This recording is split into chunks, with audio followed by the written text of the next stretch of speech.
territoire sur lequel on arrive, en fait, c'est la zone de production du roquefort.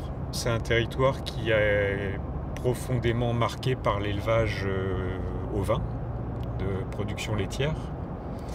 L'enjeu, en fait, après une phase d'intensification importante, c'est de savoir si on continue sur cette voie-là ou est-ce qu'on va revenir à une agriculture plus durable.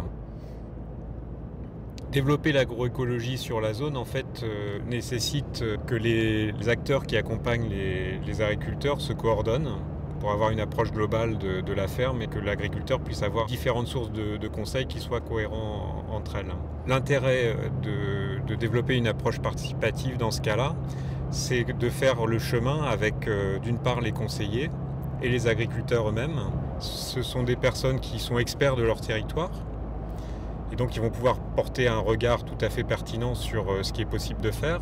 Là, on voit l'intérêt vraiment d'avoir une approche participative.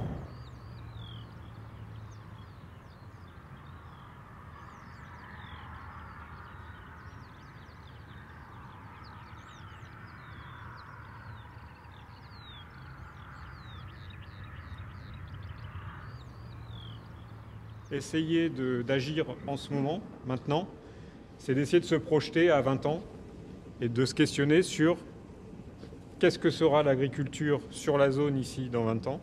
On y reviendra, on fera éventuellement différents scénarios. Soit vous êtes à peu près tous d'accord pour dire finalement c'est tel type d'agriculture qu'on veut et à ce moment-là, ok, on met en place une stratégie.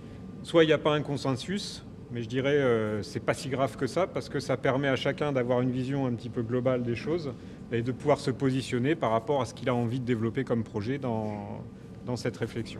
Vous avez parlé de différents éléments. Déjà, il y a la mécanisation. J'ai des brebis, on va plus sur les parcours parce qu'il y a du loup, parce que j'ai plus envie d'y aller, parce que et puis c'est compliqué à clôturer. Je veux juste foutre un fil et je mets 10 vaches là-dedans. Est-ce que j'ai calculé le boulot que ça allait me donner, ces 10 bestioles de plus? Faut pas que je dise après, j'ai trop de boulot, parce que je n'ai pas réfléchi au moment où je l'ai fait.